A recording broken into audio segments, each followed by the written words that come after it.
you have huge expectations of yourself for Ramadan, don't be scared and don't be ashamed to adjust it as long as you get to the finish line. I just want to give you guys a few tips of how I'm doing it. Like, yeah, I was going to film a lot of stuff for you guys, but honestly, I couldn't do it. I needed to focus on my own. Just want to shift your focus just a little bit, because I feel like sometimes we focus on the wrong things, especially as moms. And by the way, if you are a mom, like the first time mom, and you have a newborn, I just want to say, please give yourself grace and give yourself realistic goals.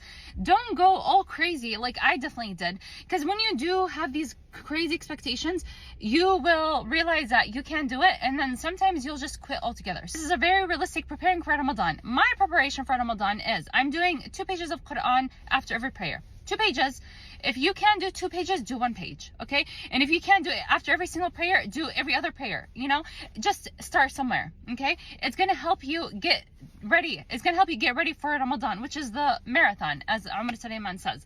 Another thing is, Umar Sulaiman said this in a lecture that I watched the other day, and he said, sometimes you put these crazy expectations and goals for yourself, and then midway you realize, like, oh, this is way too much. And sometimes you quit altogether. He said, stop doing that. He said, instead make the goals more realistic. And 100% I do agree with that. I used to always say, I'm going to finish the Quran in Ramadan. I never was able to do that. So now I'm just like, I don't want to just finish the Quran. I want to understand the Quran. I want to connect to the Quran. I want to transform myself. So 2 pages of Quran after every single prayer. After that, I do want to do Surah Al-Baqarah at the end of the night. That's like my 95 ayahs that I'm going to do. Have I missed some days? 100%. So I want you guys to know. But does that mean I'm going to quit altogether? No. I'm going to do it the next day. So I'm going to continue from where I left off. And then another thing is istighfar, a lot of dhikr, subhanallah, walhamdulillah, wa la ilaha illallah, wallahu akbar. Every single time I remember, I'm going to keep doing it. When I'm sitting down, I'm going to do it. I want you guys to understand, because a lot of people used to ask me, like, when do you ever get sleep in Ramadan? This was last Ramadan. The thing is, Ramadan is the month where you do lose sleep. The Ramadan is the month of worship. So my goal for Ramadan, inshallah, is to pray tahajjud. And this one's a big one for me, and I haven't done it. Okay, I was supposed to, so I'm going to start, inshallah.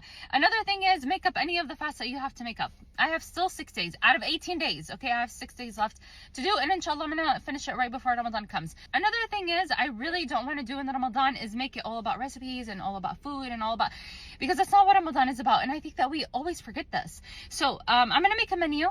Okay, because I don't want to be stressing out about what the heck I'm cooking. I'm just going to cook. I have a menu. I tell my husband, if you want, let me know which one you want, and I'm going to make it, and then that's it, okay? I don't want to make Ramadan all about food. There are certain stuff like that I will probably prep for the first time. I've never done this before, like sambusa, like things that you could freeze. Other than that, I'm not really going to. One huge goal that I have for my family, and I told my husband this, and so we're both on board, is that we're going to watch a lecture every single day in Ramadan. It's like 30 minutes. Umar Sulaiman's series is really, really good. I told him I just want us to sit, as he's probably going to be like running around and being crazy and whatever. It's okay. I could play with her and listen at the same time. I can multitask. But I want us to do this as a family so it can become a tradition, inshallah. And so that is how I am preparing for Ramadan. Spiritually, more than anything, like this for me, this Ramadan, inshallah, I plan to transform myself spiritually. I want to get closer. I want to get better. I don't want to compete with others with like recipes. I want to compete with others in like righteousness, you know, like what are you doing? Like, let me see what you're doing, because I want to do more, you know, just as much as you. And then inshallah, we can keep competing in righteousness.